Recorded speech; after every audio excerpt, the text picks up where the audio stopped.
Hello students, uh, today I'm Neha teacher, Neha Joshi. I have come to meet you and to have a discussion about English language and the poetry part of it. English language or any kind of language, any language you may take for example, it has few parts into that. Literature means prose, poetry is there, and the other kind of literature you can see. So drama is there. So many parts you can see into the literature. Out of that, poetry, you can see on the screen some poetries I am going to discuss with you today. Okay, you must have learned all these poetries, poems last year, but we are going to have a recap of this to understand the poetry part. Poetry is such kind of part or language, the literature part, where the poet or the poetess expresses themselves within very few words. In crux or in precisely, they explain or they express their own feelings, their own emotions through the stanzas. They give the rhyming scheme, they give the rhythmic touch to their poem, and then it becomes so melodious to learn it as well as to sing it. So poetry has its own touch, poetry has its own flavor to let understand the language, to let understand what the poetess or the poet wants to convey. Through their emotions and feelings, whatever they feel, they want to pen down within very few words. That is why instead of elaborating in a large passage or in the form of essay, they prefer to pen down in few words. That is why in this way the poetry has taken the birth.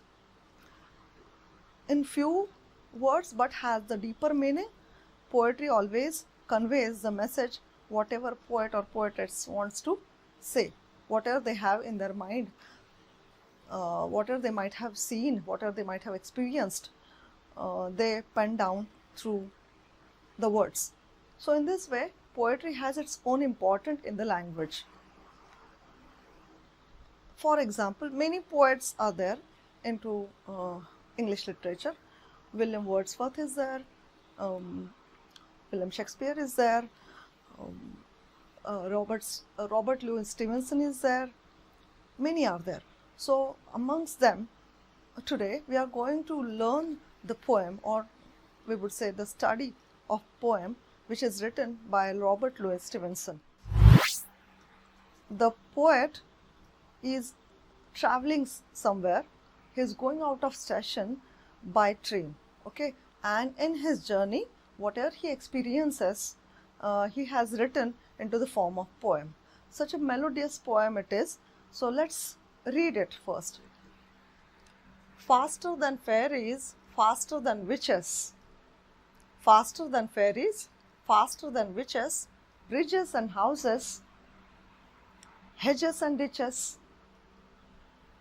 bridges and houses, hedges and ditches, and charging along like troops in a battle, and charging along like troops in a battle, all through the meadows, the horses and cattle. See the rhythm, see the rhyming scheme, see the rhythmic words he has used. We feel as if some very melodious song is going on, isn't it? So in this way, Stevenson has written his poem. He was fond of children, he was fond of nature. So that is why he used to write in this way. He used to pen down the experiences he might have felt while he might have gone into the nature, and in a very simplest way he has expressed himself. So in the first stanza, we have seen that faster than fairies, faster than witches, bridges and houses, hedges and ditches, means fairies and ditches always run, means we have seen into the fantasy world, we have always met to the fairies, we have met to the witch. Okay, so they always, we have seen into the movies that they run and they fly into the sky in a very speedy way. But poet is saying into the first stanza that the train is moving faster than fairies, means train speed is very very fast, it is moving very faster, very speedily. He's comparing the railway speed, the train speed with the fairy speed, and charging along like troops in a battle all through the meadows, the horses and cattle. Means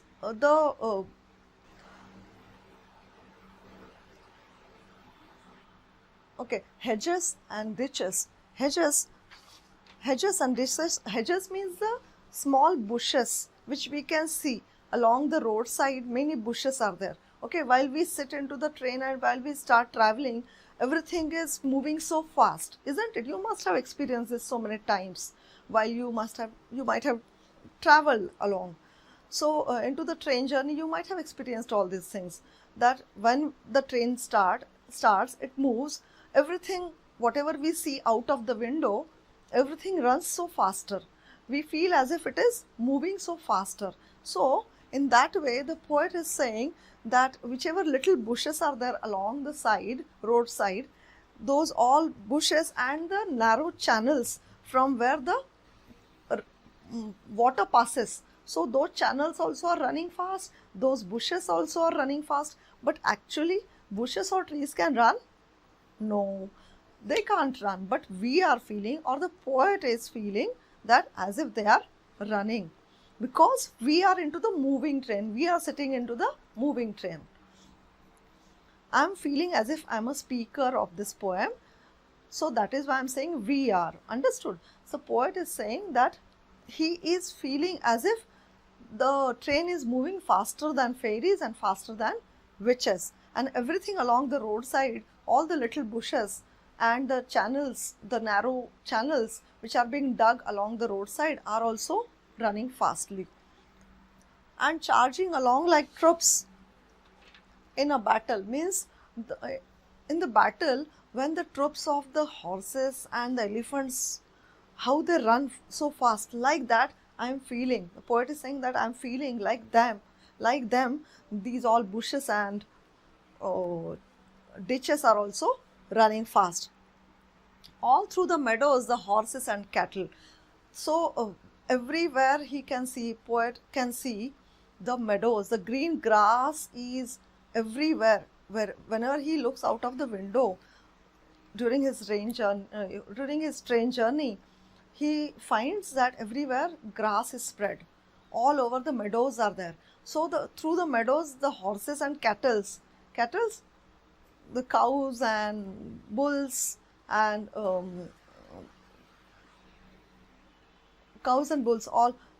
the cattles and the little ones of cows are called cattles, all are running so fast. Like in this way, he is feeling, even though they are walking, but he is in the moving train. That is why he is feeling that all the cattles and horses are running like a troop in the battle.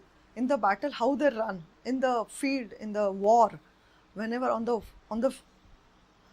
field of the war, how these troops of the elephants and horses run like them. These cattle, those who are grazing into the meadows, or the horses, those who are walking here and there, wandering on the meadows, they are running fast, running very fastly, like this poet is feeling. Now we will move towards the second stanza. All of the sides of the hill and the plain fly as thick as driving rain, and ever again, in the wink of eye, painted stations whistle by. Everywhere, so melodiously, this poet has used the rhyming words, and really it is looking very, very nice. It is, while we are reading the poem, we are feeling as if it is so melodious and sweet. Rhythmic touch is given by using the rhyming words at the end of each line of the stanza. So Second stanza, what does it say to us?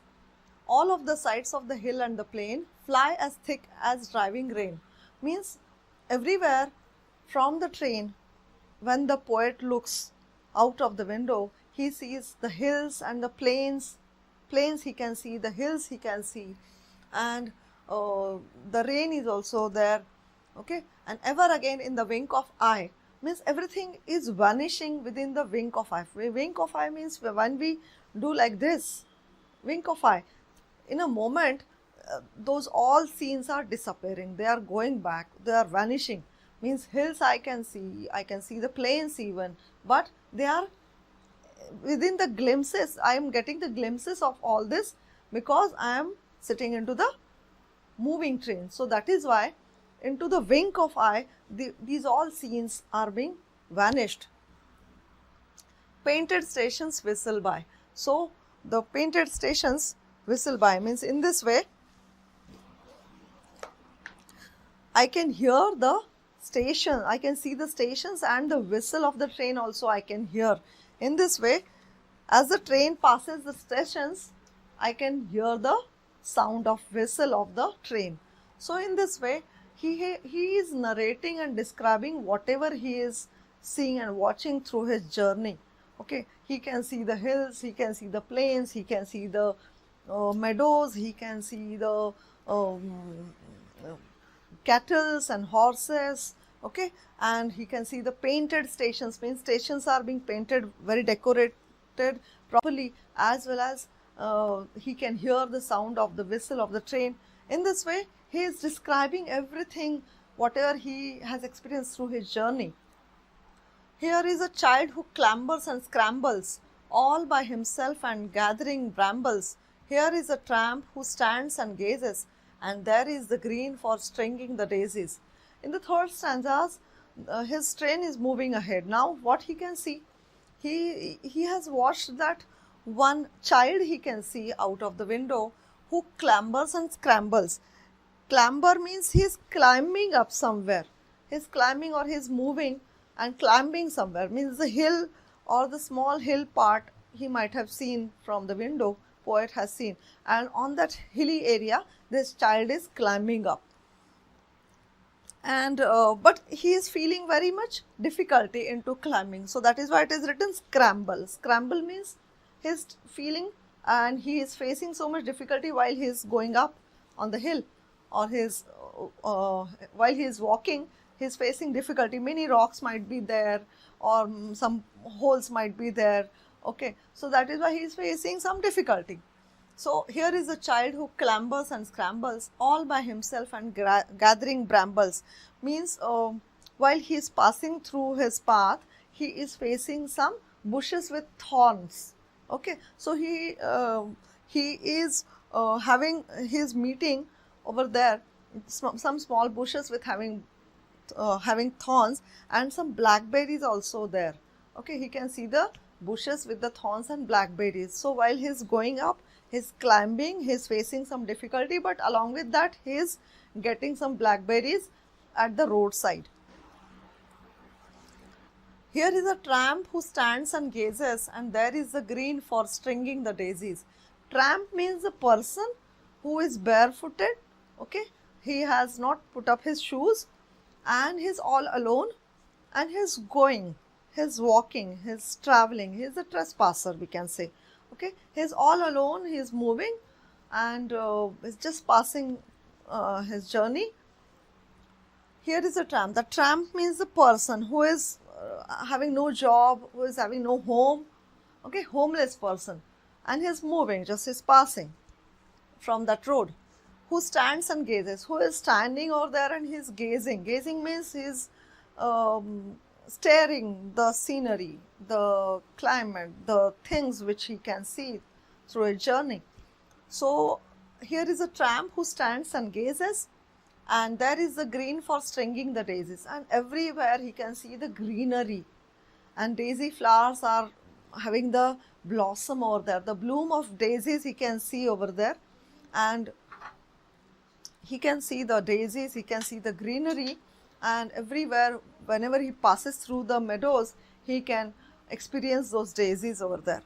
So in this way, that homeless and jobless person also having this kind of beauty from the nature. Now we will move towards the fourth stanza, the last stanza of this poem. Here is a cart run away in the road, lumping along with man and load. Means a bullock cart is also is being caught by the poet's view. While he was traveling through the train, he could see a bullock cart. Here is a cart run away in the road, lumping along with man and load. Lumping means with loaded with heavy luggage. Okay, so lumped means the luggage is also there. Means that bullock cart is carrying the heavy load along with a man. So poet has watched a bullock cart while his train is passing along that rail route. The road is passing also, and on that road he could watch the bullock cart in which a man is sitting, as well as heavily that bullock cart is loaded. So it is said that lumping along with man and load, and there is a mill and there is a river.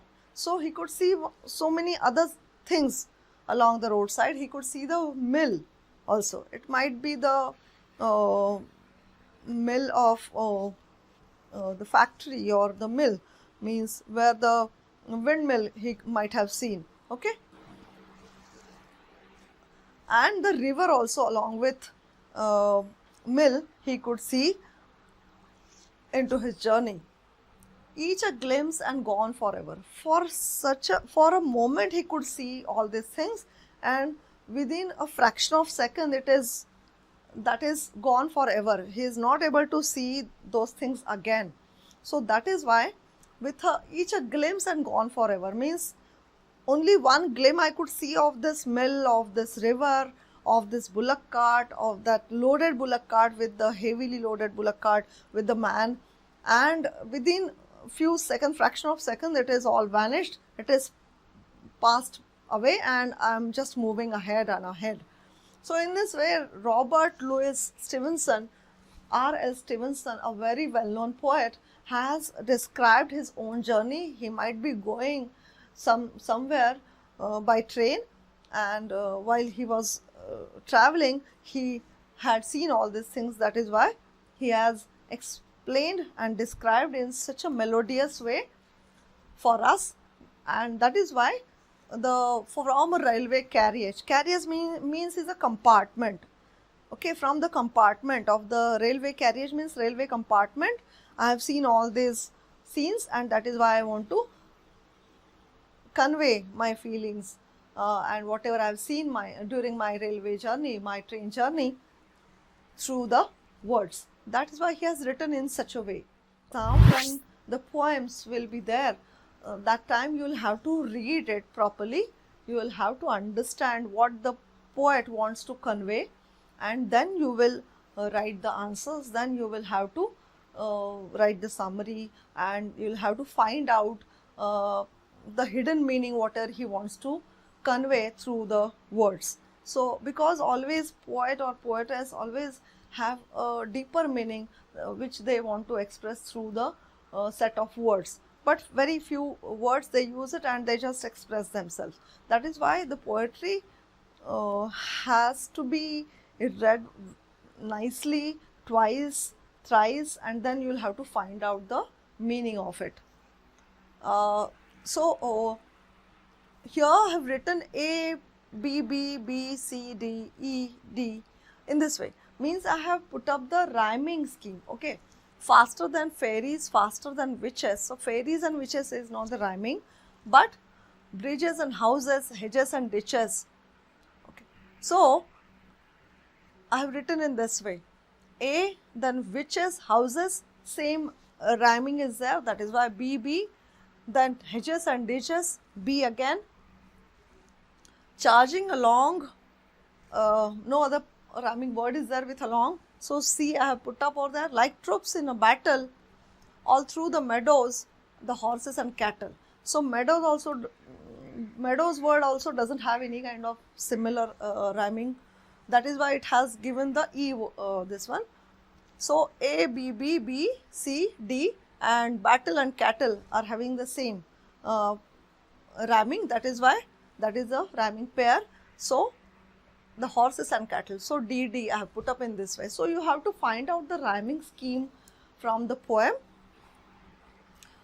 Then in this way, witches, houses, then battle, cattle. In this way, the rhyming words you'll have to find out. The find pairs of rhyming words from the poem. It is written here. The question is asked. So then here, plain, rain.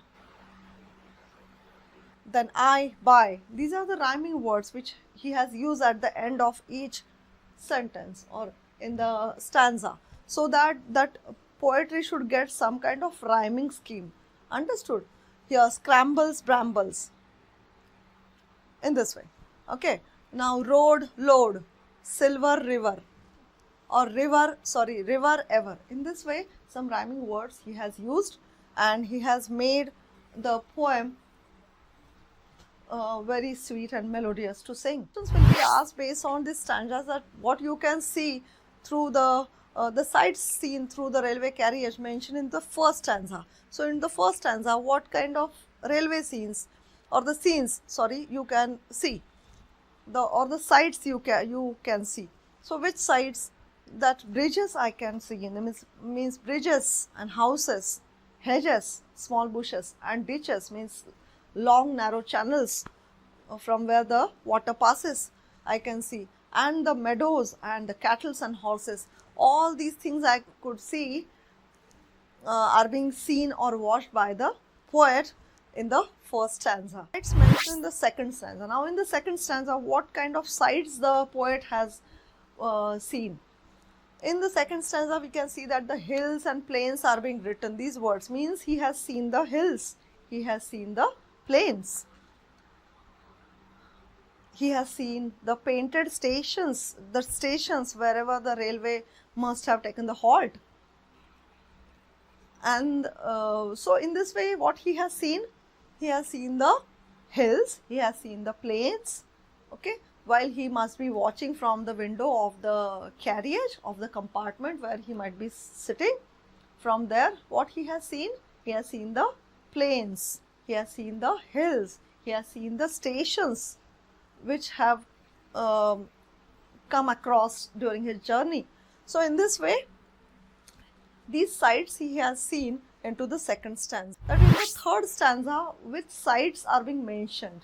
So in the third stanza, while the train is moving, poet is observing everything from the window. So he could see a child.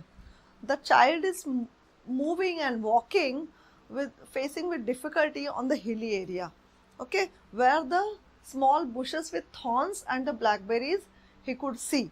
So those things poet could observe.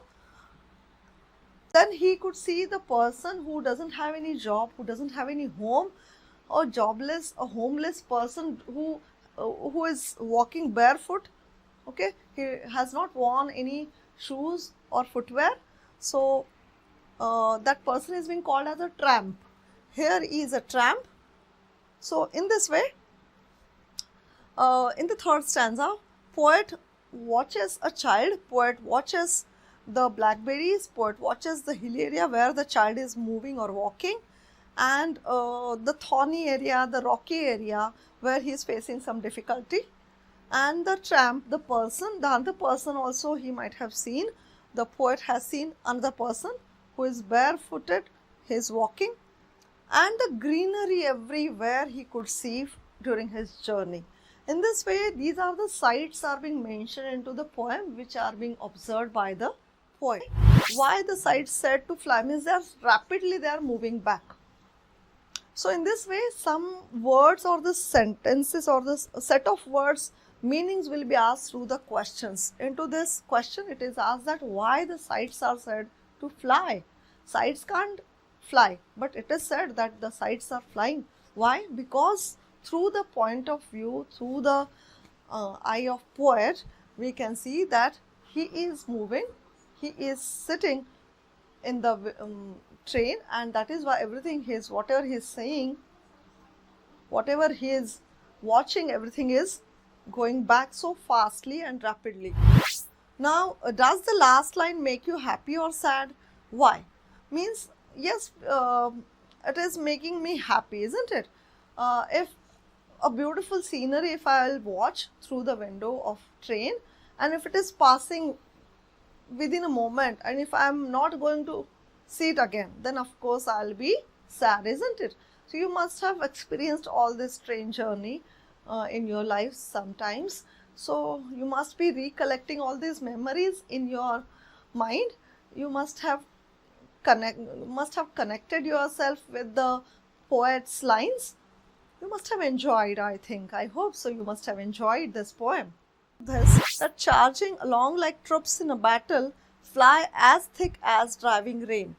These words are showing the figures of speech which are being used by the poet, such as simile, understood, as, and like. These words, whenever are being used by the poet, he wants to compare some things with the object or things. So here we can take the first example. Charging along like troops in a battle means the troops which always fight into the battle, into the war. Along with that, the horses and cattle are being compared. So like troops, the horses and cattle are running. So in this way, simile, figures of speech, is being used into the first stanza by the poet. In this way, he has taken the journey by train to us and given a very memorable experience and shared his own memorable experience through these words.